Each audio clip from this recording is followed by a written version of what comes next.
한 번은 신문 기자가 저를 찾아왔습니다. 지나가다가 들렀는데 차 한잔 하러 왔다고. 그래서 두런두런 이제 이야기를 나누었는데, 갑자기 이분이 저에게 이렇게 질문을 던졌습니다. 목사님 행복하세요? 그래서 제가 시웃고 있으니까 이분이 재차 목사님 진짜 행복하세요? 그렇게 제게 질문을 했습니다. 그래서 제가 웃으면서 이렇게 대답했습니다. 예, 저 행복합니다. 진짜 행복합니다. 그렇게 대답을 하고는 그 사족처럼 한마디를 더 덧붙였습니다. 제가 정말 행복한데, 그런데 지금 제가 누리고 있는 이 행복은 살얼음판 위를 걷는 행복입니다. 제가 그렇게 이야기를 했습니다. 이 살얼음판 위를 걷는 행복이란 게 무슨 뜻이냐 하면은, 지금 제가 누리고 있는 이 행복은 하나님이 정해주신 이 틀 안에서 있을 때만 가능한 행복이라는 겁니다. 하나님이 정해주신 이 바운더리를 벗어나 그 하나님의 룰을 깨트리면 언제든지 사라져버릴 행복이라는 것입니다. 이 살얼음판 위를 걷는 것 같은 이 행복. 그래서 항상 조심조심 그렇게 하지 않으면 언제 사라져버릴지도 모를 행복. 그것을 저는 살얼음판 위를 걷는 행복이다. 그렇게 이름을 지어보았습니다. 어제 신문에 보니까 그 신정아 씨라는 분이 인터뷰를 했더라고요. 기억하시죠? 미국의 예일대학교 박사학위를 위조하고 또 그것 가지고 이제 모 대학 교수가 되고 또 광주 비엔날레 감독이 되고 또 그 과정에서 청와대 모 실장과 또 어떤 그 스캔들이 드러나고 그랬던 그 신정아 스캔들이라고요. 보니까 이분이 그 일로 감옥살이를 4년을 했더라고요. 이 4년의 이제 감옥 생활을 끝내고 이제 자유인이 됐는데 그 감옥에서의 그 부끄럽고 수치스럽고 절망적이었던 그런 과정들을 인터뷰에서 쭉 피력을 했습니다.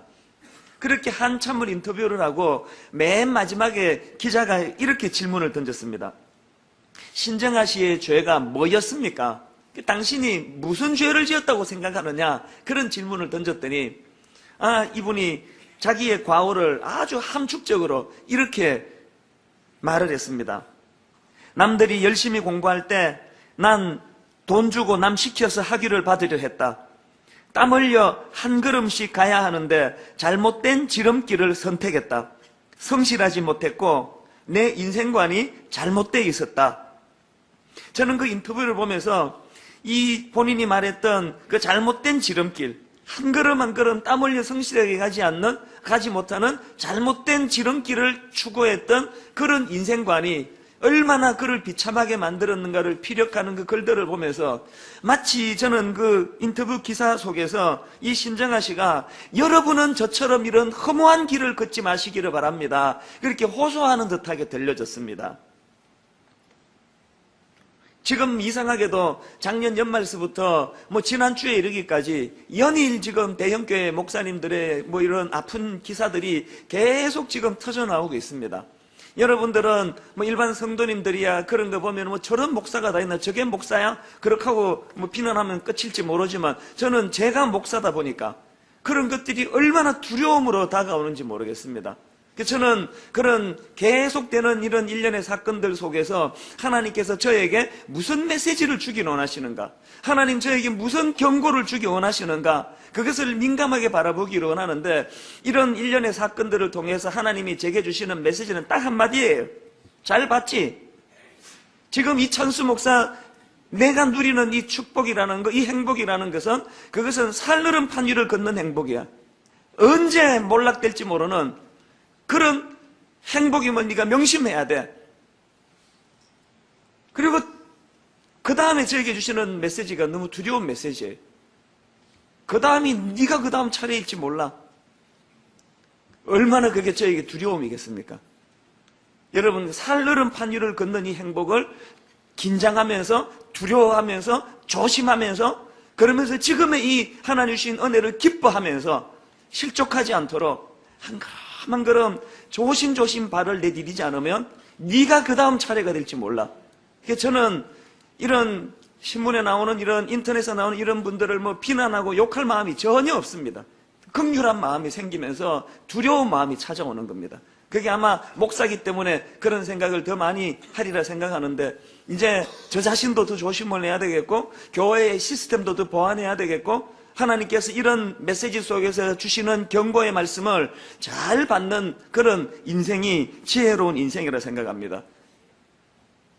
제가 지난주에 어떤 인터뷰에 난 그 글을 보니까, 최근에 그런 그 목회자 윤리 문제로 어려움을 겪고 있는 모 목사님이 이제 이 일이 다 터지고 난 다음에 자기 교회 성도들에게 그 했대는 그런 메시지가 인터넷에 올라와 있더라고요.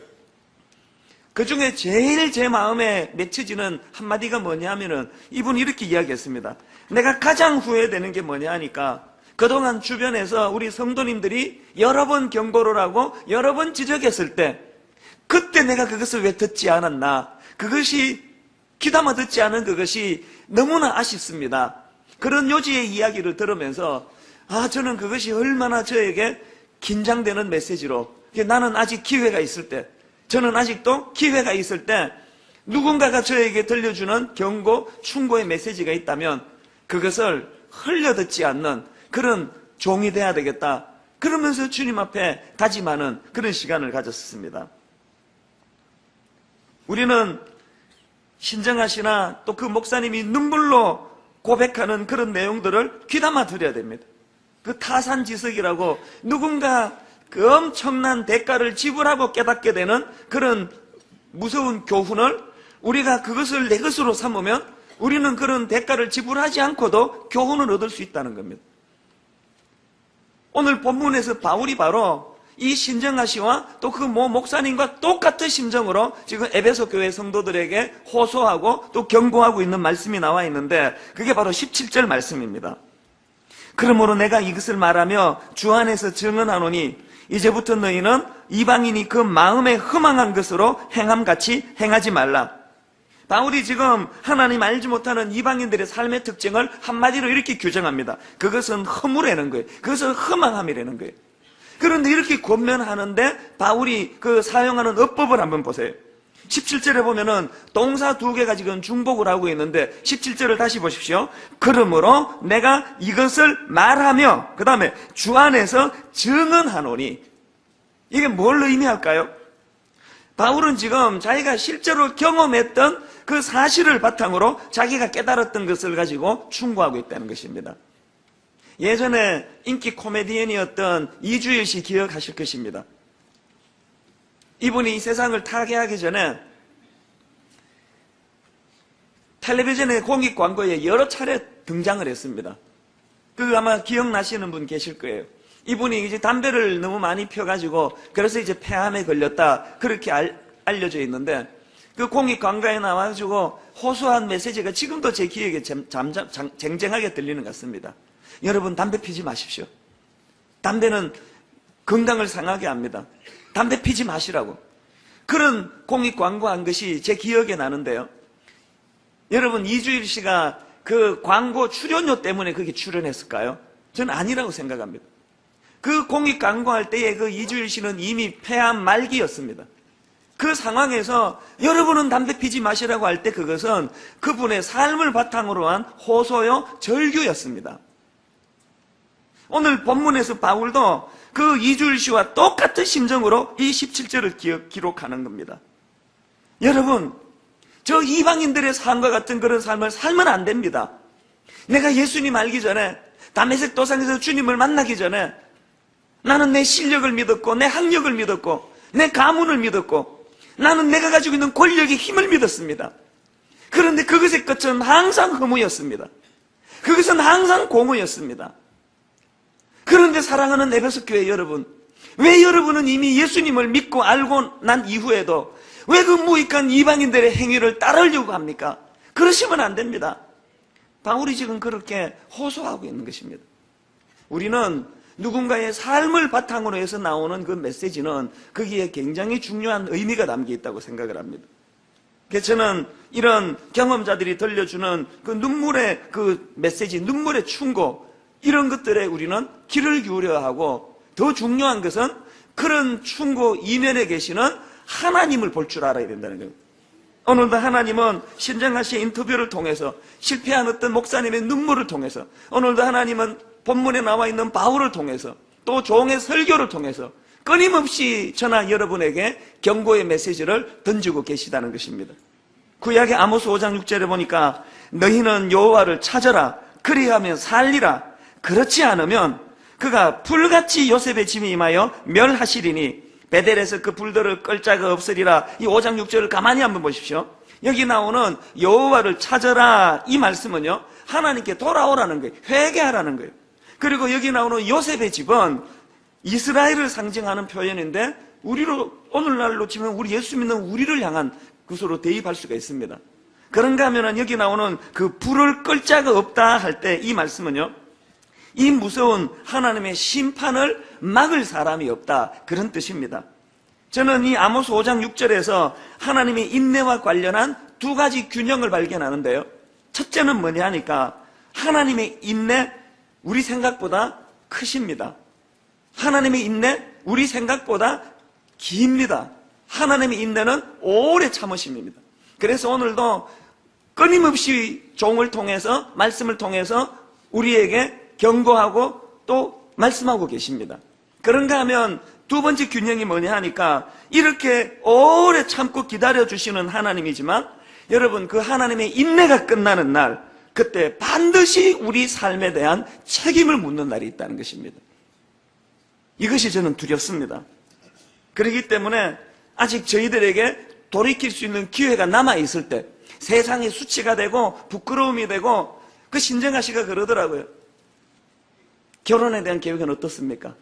너무나 절망적인 말을 하더라고요. 결혼이요? 나 같은 게? 누가 나에게? 그런 뉘앙스의 인터뷰를 보면서 참 마음이 아프더라고요. 하나님께서는 오늘도 우리를 오래 참아주세요. 오래오래 참아주세요. 그러나 그 하나님의 인내가 끝나는 날, 돌이킬 수 없는 그날 반드시 무서운 심판이 있다는 것, 이것이 본문에서 우리가 깨달아야 되는 하나님의 경고라는 사실입니다. 자, 그렇다면은 우리가 이렇게 회개하고 돌이키기 위해서는 그럼 뭘 회복해야 되느냐? 18절을 가만히 보니까요, 그 이방인들의 삶의 특징을 이렇게 묘사합니다. 그들의 총명이 어두워지고 그들 가운데 있는 무지함과 그들의 마음이 굳어짐으로 말미암아 하나님의 생명에서 떠나 있도다. 자, 여기 보면은 이 이방인들이 왜 그 허망한 자리에 빠질 수밖에 없는지를 크게 두 가지로 설명을 합니다. 하나는 총명이 어두워지고 그리고 또 하나는 마음이 굳어짐으로. 여기서 원어로 보면 이 총명이라는 것은 판단력입니다. 또 통찰력입니다. 다시 말해서 이 이방인들이 영적인 판단력과 통찰력이 흐려지니까 하나님에 대해 무지하고 마음의 문이 닫혀 있으니까 하나님의 경고가 들려지지 않고 그런 상태를 방치해 놓으니까 어떻게 해요? 마음이 굳어진다는 겁니다. 그리고 여기 나오는 이 마음이 굳어짐으로 할 때 이 굳어짐은 원어로 보면 포로시스라는 단어를 사용하는데 이 단어는 포로스라는 단어에서 파생된 단어입니다. 이 포로스는 무슨 뜻인가 하니까 대리석입니다. 대리석. 그러니까 마음이 굳어지고 할 때 이 단어가 뭘 강조하는 겁니까? 마음이 대리석처럼 단단하게 굳었다는 거예요. 마음이 대리석처럼 차가워졌다는 겁니다.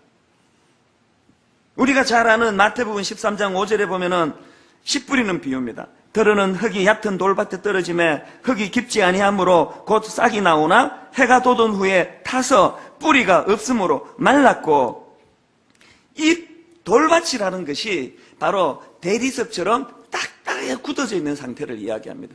처음부터 이렇게 딱딱하게 굳지 않았습니다. 약간의 굳어지는 정세가 있었고 이런 과정을 반드시 거칩니다. 그것을 방치했더니 통찰력이 흐리고 하나님 말씀이 들려지지 않고 고아처럼 내 멋대로 이 세상을 살아가는 것이 오래 계속될 때 대리석처럼 딱딱하게 굳어져서 어떤 말씀도 귀에 들어오지 않는 겁니다.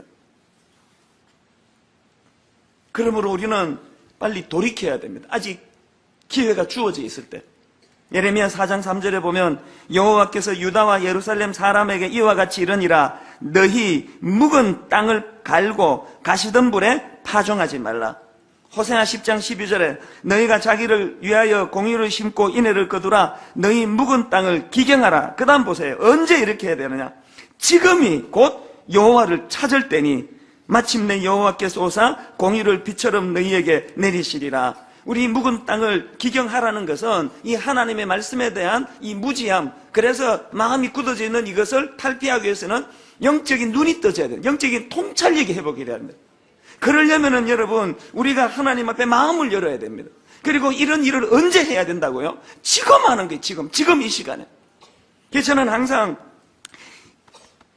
예배 드릴 때마다 제 마음 속에서, 여러분 오늘 기왕에 여기 오셨는데, 이 추운데 여기 여러분 오셨는데 이 팔짱 이렇게 끼고 저 목사가 또 뭐 얼마나 나를 즐겁게 하나 보자, 재밌나 보자, 얼마나 내 마음에 쏙 드는 얘기를 하나 보자, 이런 태도가 아니고 오늘도 그것을 하나님의 말씀인가 하여 심각하게 이것을 경청하고 굳어져 있는 우리의 마음을 기경해야 돼. 갈아엎어야 된다는 거예요. 그래서 저는 우리 교회 성도님들이 이렇게 아멘도 잘 안 하고 그냥 반응도 없어 보이고, 이거 어떻게 이걸 좀 깨트릴 수 있나 생각해 보니까 제가 원인을 찾았습니다. 우리 교회가 이렇게 아멘도 잘 안 하고 그냥 이렇게 막 진지하고 심각하고 한 것은 그 모든 원인 제공자가 저였습니다. 다 그게 저에게서 비롯된 거예요. 그래서 제가 딴 교회를 조금 이렇게 좀 눈여겨 살펴보니까요, 막 아멘 크게 하고 막 분위기 방방 뜨는 교회들은 그 목사님이 벌써 업법부터가 달라요. 막 설교하면서 한 10마디에 하나씩은 막 미십니까? 그러면서 막 유도해내고 아멘 막 그러고 분위기 팍팍 띄우고 그러는데, 제 이 설교할 때 업법을 보면은요, 있는 분위기도 죽이는 분위기예요. 할 때 아까 찬양할 때까지 분위기 막 떴는데 저만 나오면 이게 착 깔아앉는 게, 맨날 설교라는 게 이렇게 그냥 저도 막 이렇게 얼굴도 심각하고 웃지도 않고 자꾸 뭔가를 지적하고 또 자각하고 해야 된다고 이렇게 하다가 보니까 이게 분위기가 뜰 수가 없는 분위기예요. 가만히 보니까 옥하는 목사님도 똑같이 그러셨습니다. 옥 목사님도 하여튼 찬물을 끼얹는 그런 분위기 속에서 예배를 드린 적이 많은 기억이 나는데, 제가 옥 목사님을 떠올리면서 너무나 위로를 받았습니다. 그리고 이걸 뭐 인위적으로 자꾸 분위기 띄우려 그러지 말자. 이게 뭐 그냥 아멘 소리 지르고 막 분위기 방방 뜨고 돌았으면 아무것도 마음에 맺히는 것이 없는 것보다 차라리 좀 냉랭해 보여도 심각하게 이 말씀을 듣고 진지하게 이 말씀을 통해 내 마음이 대리석처럼 굳어있지 않은가를 점검해서 그것이 집에 돌아가서 또 월요일부터 엿새 동안에 이 삶이 여운으로 남을 수만 있다면 굳이 뭐 아멘을 유도할 필요가 뭐가 있겠나, 제가 그런 생각을 하게 됐습니다. 참 묘한 본리입니다. 아멘 안 해도 괜찮다니까 또 이게 아멘이 크게 나오네요. 뭐 아멘을 크게 하든 아멘을 목이만 하게 하든 그냥 마음이 무거워가지고 입이 떼지지 않건 그 중요한 게 아닙니다. 중요한 건 뭐예요? 주님이 오늘도 우리에게 경고하고 계시다는 거예요. 뭘 경고합니까? 너 아직 기회 있다. 너 지금 기회를 잃어버린 신정아 씨 인터뷰를 봐라. 너 오늘 기회를 잃어버린 그 목사님의 애절한 심정을 봐라. 너는 아직 기회가 있잖아. 기회가 있을 때 돌이켜야 해. 너 굳은 땅을, 너 묵은 땅을 기경하고 갈아엎어야 돼. 이것을 깨닫는 그런 예배가 되시기를 바랍니다. 감사합니다. 자, 그렇다면은요, 어떻게 하면은 이 묵은 땅을 기경해서 이 대리석처럼 딱딱하게 굳어있는 우리의 마음을 회복할 수가 있을까? 제가 오늘 본문을 보면서 거기 두 가지 대안을 발견합니다. 첫 번째, 이 굳은 마음을 해결하는 대안이 뭐냐 보니까 예수 그리스도의 말씀을 듣고 그 다음에 그 말씀을 수용하려고 몸부림쳐야 한다는 것입니다. 20절과 21절을 보십시오. 오직 너희는 그리스도를 그같이 배우지 아니하였느니라. 진리가 예수 안에 있는 것 같이 너희가 참으로 그에게서 듣고 또한 그 안에서 가르침을 받았을진데. 첫 번째, 말씀이 들려줘야 돼요. 말씀을 듣고 그 다음에 그 들려진 말씀을 마음을 열고 받았을진데 수용해야 된다는 것입니다. 여기 나오는 이 오직이라는 표현은요, 주로 성경에서 진리를 강조할 때 쓰여진 어법입니다. 오직이라는 것, 대안이 이것밖에 없다는 거예요. 오늘 우리의 마음을 갈아엎을 수 있는 살아계신 예수 그리스도의 말씀이 들려지는 여러분들 되시기를 바랍니다. 그리고 들려진 그 말씀을 수용하는, 이런 태도가 왜 중요한가 하면은 22절을 한번 보시기 바랍니다. 너희는 유혹의 욕심을 따라 썩어져가는 구습을 따르는 옛사람을 벗어버리고. 여러분, 여기 나오는 유혹이라는 단어는 헬라어로 원어로 보면 아파테라는 단어인데요, 이 아파테라는 단어는 거짓, 또는 속임 이런 뜻을 가지고 있습니다. 그러니까 이 22절 말씀은 이렇게 해석해서 읽는 게 더 정확합니다. 이 유혹의 욕심은 거짓에서 비롯된 욕망 이렇게 해석하는 것이 훨씬 더 정확합니다. 그러니까 오늘도 우리를 유혹하는 것은 다 거짓에서 비롯된 욕망이에요. 신정아 씨 이야기를 자꾸 듭니다만 이분이 미국에 유학을 갔습니다. 공부가 어렵습니다. 너무너무 힘듭니다. 죽을 것 같습니다. 밤을 새도 못 따라갑니다. 그런데 천사의 메시지가 들려진 거예요. 이걸 해결해주는 브로커가 있다는 거예요. 그렇게 수고 안 하고도 학위를 딸 수 있다는 거예요. 그 인터뷰에 보니까요, 이게 가짜 학위인지도 몰랐대요. 그냥 논문을 대신 써주는 브로커인 줄 알았대요. 모르긴 해도 뭐 적어도 몇만 불은 주지 않았겠습니까? 그 돈을 주고 이제 쉽게 학위를 땄다 생각하니까 그것이 그 브로커가 자기의 인생의 행복을 가져다 주는 천사인 줄 알았을 거예요. 그런데 여러분, 이분이 피눈물을 흘리며 깨달은 게 뭐예요? 그것은 뭐예요? 거짓으로부터 시작한, 거짓으로부터 비롯된 욕망을 부추긴 거였다는 거예요. 그리고 그것이 그를 몰락시켜버렸다는 것입니다.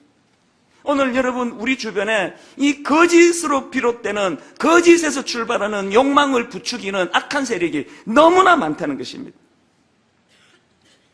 저는 지금 사춘기인 제 딸하고 대화를 참 많이 하고 있습니다.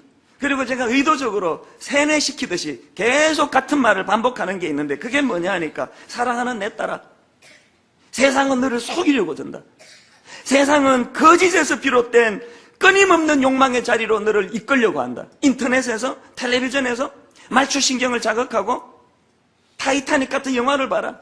여러분, 그 타이타닉 같은 영화 속에서 얼마나 무서운 사단의 거짓에서 비롯된 그 가짜 욕망, 가짜 진리가 담겨 있는지 아세요? 그 타이타닉에서 너무나 감동적인, 전 세계의 사람들이 다 보는 그 영화, 그 감동의 영화 속에서 제가 발견한 메시지는 뭐예요? 젊은이들아, 디카프리오 같은 멋진 남자가 네 눈에 어른거리면은 바로 그 시간에 배로 들어가가지고 같이 육체관계를 즐겨라. 그게 그 타이타닉이 젊은이들이 주는 메시지예요. 너를 즐겁게 하고 너를 기쁘게 하는, 성적인 너의 만족을, 욕구를 채워주는 아름다운 또 예쁘고 멋진 이성을 만나면 주저하지 말고, 네 인생은 너의 것이니까 누구에게도 매이지 말고 누리고 즐겨라. 모든 사람이 다 그렇게 즐겁게 살고 있다. 이것이 오늘 이 시대 젊은이들, 이 시대 우리 청소년들에게 던져주는 거짓에서 비롯된 유혹의 메시지예요. 그런 거짓의 메시지에 너무나 많은 청소년들이 지금 속아가지고 불쌍한 인생이에요. 미혼모, 세상에 중학교 3학년 아이가 낙태, 그리고 미국에서 그런 끝간데 없는 자기의 욕망을 추구했더니 유럽이나 미국에서 보니까 아빠가 셋, 엄마가 넷, 가게가 복잡하고, 제가 일하던 그 가게 옆에 그 토요일마다 6살, 7살 먹은 꼬맹이 하나가 이렇게 웅크리고 앉아있는, 매 토요일마다 그 시간에 앉아있더라고요. 근데 너 뭐하니? 아빠가 오는 날이에요. 법원에서 토요일마다 몇 시간 아빠랑 놀 수 있도록 허락해 주셔가지고. 미국은 지금 뭐 말로 다 할 수 없는 그런 혼란의 극치를 겪고 있는데, 그 미국을 장악한 악한 사단의 세력들이 한국을 지금 잠식해 가고 있습니다. 이 아이들에게 거짓에서 비롯된 저급한 욕망을 부추기는 너무나 무서운 메시지를 던지기 때문에 거기에 무방비하게 노출되어 있는 것이 우리의 현실이에요.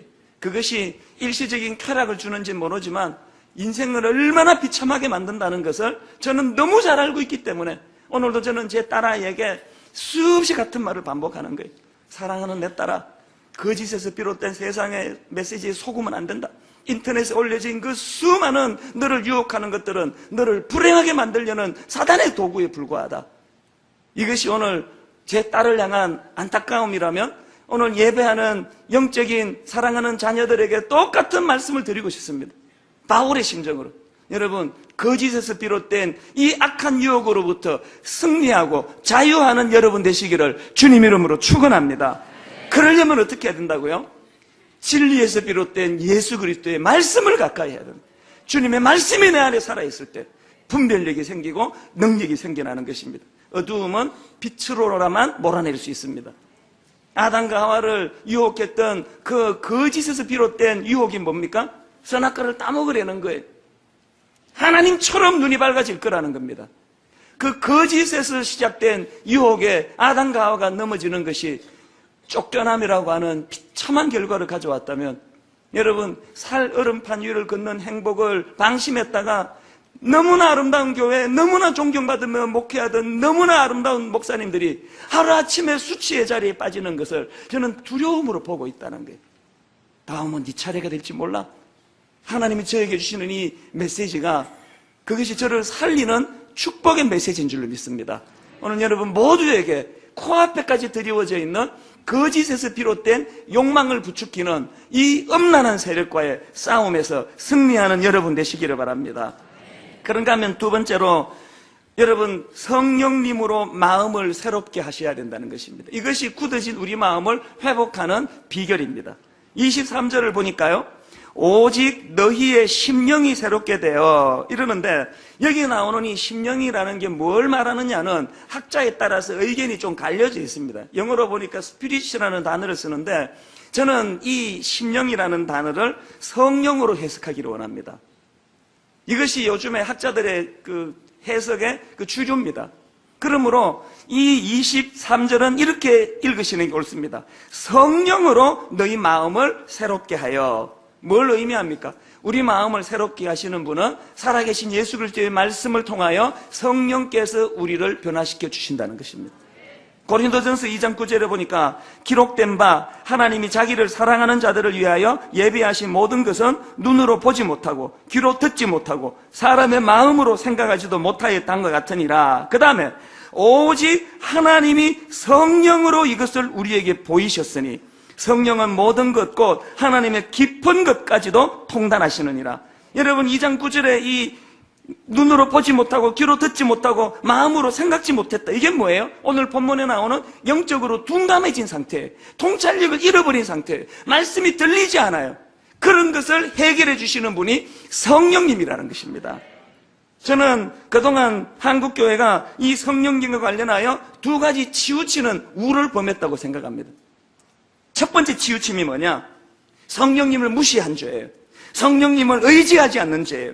인격자로 다가오신 성령님을 무시했던 이런 죄들, 우리 같은 장로교회에서 이런 우를 많이 범해왔다고 저는 생각합니다. 그런가 하면 성령님과 관련해 또 하나 치우치는 게 뭐예요? 성령님에 대한 마음이 많은 것 같은데, 그런데 인격자 되시는 그 성령님을 의지했다기보다는 그 성령님을 자기 욕망을 위하여 악하게 사용한 것, 이것도 너무나 무서운 죄라는 것입니다. 성령님, 그분에 대한 관심이라기보다는 성령님이 주시는 어떤 은사, 성령님을 통해서 얻게 되는 방언, 성령님을 통해서 얻게 되는 통변, 성령님을 통해서 얻게 되는 병고침, 치유, 이런 현상에만 관심이 많다가 보니까 의도하지는 않았지만 성령님을 알라딘의 마술 램프의 진이 취급을 한 거예요. 성령님 오실 때가 됐습니다. 석삭석삭 문지르면은 성령님은 무조건 내게 임해서 내게 은혜를 주시고 은사를 주시고 병을 고쳐주셔야 된다는 거예요. 은사 집회를 가보면은 그분들이 의도적으로 그렇게 한 건 아니라고 믿고 싶습니다만 성령님을 부리는 것처럼 오해하게 만드는 경우가 많아요. 성령님 더 네, 일하고 계십니다. 네, 더 여러분, 이런 것들이 얼마나 여러분 이게 인격자 되시는 성령님을 함부로 대하는 태도일 수 있다는 걸 알아야 됩니다. 어느 여러분 아랫사람이 윗사람을 그렇게 대하는 경우는 없습니다. 어느 아랫사람이 그렇게 어른을 대합니까? 하물며 여러분, 우주의 주인 되시는 하나님이신 그분을 영어 하나로도 우리는 조심해야 돼. 하나님 앞에 우리는 두려워해야 돼. 성령님을 무시하고 성령님이 없는 것처럼 치부하는 신앙생활도 너무나 잘못됐고, 성령님을 관심을 갖는 것 같지만 성령님 그 자체보다는 그분이 주시는 그 무엇, 그분이 갖고 계신 어떤 은사, 이런 것들에만 관심을 갖고 있는 우리의 잘못된 어떤 욕구를 채우는 분으로 그분을 악하게 활용하는 것, 이거 다 나쁘고 잘못된 거예요. 분당 우리 교회는 이제 미셔널 처치를 꿈꿉니다. 그렇기 때문에 이전보다 성령님 더 많이 의지해야 됩니다. 인간의 힘으로 할 수 없습니다. 그렇기 때문에 우리는 앞으로 이 교회는 성령님을 더 많이 의지하게 될 것입니다. 그러나 성령님 손에 떡이 달려있기 때문에 의지하는 것이 아니라 그분은 나를 바른 길로 인도하시는 능력자이신 줄로 믿습니다. 디도스 3장 5절에 보면은 우리를 구원하시되 우리가 행한 바 의로운 행위로 말미암지 아니하고 오직 그의 긍휼하심을 따라 중생의 씻음과 그 다음 보세요. 성령의 새롭게 하심을 하셨나니. 갈라디아 6장 8절.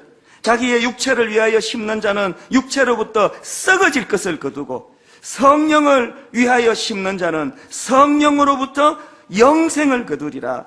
여러분, 이방인들이 빠졌던 허망한 자리로 빠지고 싶지 않으면, 영원을 추구하는 인생이 되고 싶으면 거짓으로부터 출발된 악한 것들의 유혹에 흔들리는 인생이 아니라 성령님을 붙잡는 인생 되시기를 주님 이름으로 축원합니다.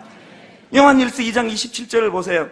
너희는 주께 받은 바 기름 부음이 너희 안에 거하나니 아무도 너희를 가르칠 필요가 없고 오직 그의 기름 부으심이 모든 것을 너희에게 가르치며 참되고 거짓이 없나니 너희를 가르치신 그대로 주 안에 거하라. 아무도 너희를 가르칠 필요가 없대요. 이런 마이크 선을 통해서 들려지는 이찬수 목사 목소리는 아무 능력이 없습니다. 제 설교를 한두 번 들었습니까? 변화가 있던가요? 아무도 가르칠 필요 없어요. 사람은 사람을 변화시키지 못합니다. 오늘 이 예배를 주장하시는 성령께서 여러분 마음에 일하기 시작하지 않는 한 아무 소용이 없습니다. 사람이 사람을 가르칠 수 없습니다. 저는 분당 우리 교회에 성령님께서 이 마이크 선을 타고 여러분의 귓가에 들려질 때 성령님이 일하시기를 바랍니다. 성령이 우리의 심령을 흔들어 놓아 주시기 바랍니다. 그것은 이론이 아니고 논리가 아니고 능력입니다. 실체입니다. 이런 일들이 이 시간에 일어나게 되시기를 바랍니다. 제가 오늘 이 설교를 준비하다가 20년 가까이 전에, 오래전에 겪었던 이야기 하나가 떠올라졌습니다. 제가 이제 이민 초기예요. 83년도인가? 그때 저는 참 가난했습니다. 그래서 265불짜리 원베드룸, 별로 좋지 않은 동네에 100년 된 목조 건물이에요. 그런데 살아보셨습니까? 방음이 안 돼요. 우선 3층에서 삐걱삐걱 소리 다 들리고 부부간의 대화 소리 다 들리고 내용까지는 안 들려도 부부가 지금 심각한 일을 지금 나누는구나, 여기까지는 짐작이 되는 정도로 다 들려줘요. 밑에 집 사람들 소리가 다 들려줘요. 방음이 안 돼요. 그런데 제 위층에 살았던 그 분이 한국 분이에요. 이분은요, 그 당시 시카고에 그 현역으로 활동하시던 유명한 목사님의 조카입니다. 그리고 그분의 아내는 한국에서 신학대학을 나온 분이에요. 그랬는데 이제 이민 와가지고 이분이 돈 맛을 알기 시작한 것 같아요. 흑인 동네에다가 가게를 이제 차렸는데요. 얼마나 열심히 일을 하는지 이분이요, 1년 365일 중에 364일을 문을 열더라고요. 지독한 분이에요. 딱 1월 1일 한 날만 문을 닫고는 364일 문을 열어요. 교회고 뭐고 없어요. 아침 7시에 문 열어가지고 오후 7시까지 가게를 하는데 교회 갈 겨를이 어디 있습니까? 돈 벌고 싶었겠죠. 그 지긋지긋한 100년 된 낡아 빠진 목조 건물에서 벗어나고 싶었겠죠. 그렇게 그냥 돈 버는 일에 몰두하면서 보니까 이제 영적으로 이게 보여져요. 돈은 잘 버는지 모르지만 마음이 힘든가 봐요. 그렇게 새벽에 나가가지고 하루 종일 일하고는 바로 집에 들어와서 씻고 잘 것 같은데 이 사람은 항상 술이 취해서 들어와요. 새벽 한 2시쯤 돼가지고 그 한창 제 어리진 않죠. 23살 그 잠이 많을 때 아닙니까? 이 잠이 깜빡 들만 하면은 위에서 우당탕탕탕탕 쾅 그리고 막 소리 지르는 소리가 들리고 이러니까 이 사람이 살 수가 없어요. 그래서 한 번은 내가 올라갔습니다. 잠 좀 잡시다, 잠 좀! 그러면 나 쑥 들어갈 줄 알았는데 문 열고 막 저를 때리려고 막 그래가지고 무서워서 내려오고 다음부터는 또 항의도 못했습니다. 그렇게 여러분 364일을 가게 문을 열었습니다. 어느 날 교포신문을 펼치는데요, 사회면에 이렇게 톱으로 머리 기사가 나왔는데 흑인 동네에서 어떤 한국 사람이 가게를 운영하다가 권총 강도를 만나서 그 총에 맞아서 적사했다는 거예요. 가만히 보니까 그 사람이에요. 위층의 사람이에요. 얼마나 놀랐겠습니까? 저희 어머니가요, 그 사건 있기 얼마 전에 은행에서인가 그 부인을 만났습니다. 교회 가야 되는데 돈 버는 것도 좋지만, 가게 문 여는 것도 좋지만, 세대, 교회 가야 되는데. 그랬더니 아무 말을 안 하더랍니다. 여러분, 저희 어머니가 그 사건을 접하고 마음이 얼마나 힘들었겠습니까?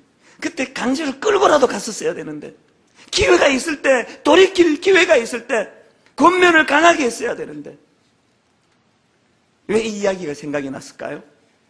저는 오늘 말씀의 결론을 이렇게 맺고 싶습니다. 우리는 에베소 교회 성도와 같이 이제 하나님 모르는 자들이 아닙니다. 이제 우리는 예수 그리스도를 알고 믿는 자들입니다. 그런데 우리의 행위는 여전히 탐욕적이고, 여전히 세속적이고, 여전히 우리는 하나님 알기 이전의 삶과 같은 그런 욕구를 통하여 거짓에서 출발한 탐욕으로 우리가 거기에 젖어 들어가고 있다면, 여러분, 아직 기회가 있을 때 돌이키시기를 바랍니다. 하나님의 인내가 끝나기 전에. 이것이 오늘 본문에서 바울이 에베소 교회 성도들과 저에게 던져주는 메시지라고 믿습니다. 결론을 맺으려고 합니다. 여러분, 오늘 설교 제목처럼 이 허무함이 우리를 지배하기 전에 성령의 힘을, 성령의 능력을 의지하고 말씀으로 돌아가 회복이 있는 복된 인생 되시기를 주님 이름으로 축원합니다. 우리 찬양하시죠?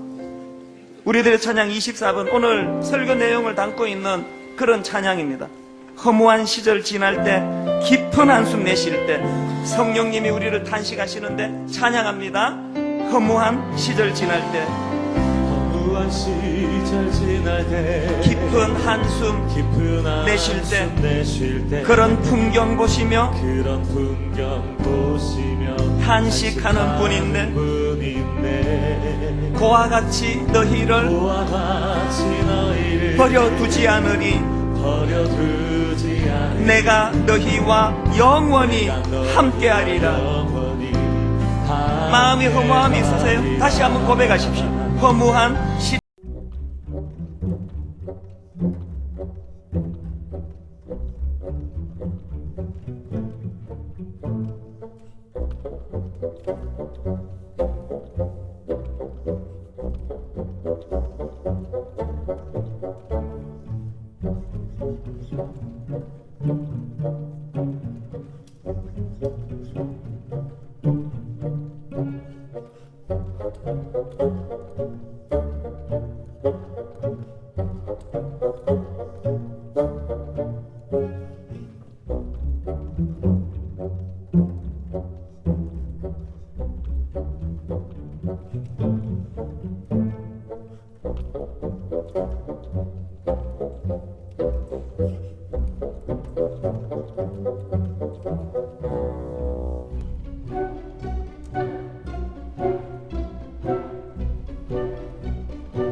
성령이 오셨네.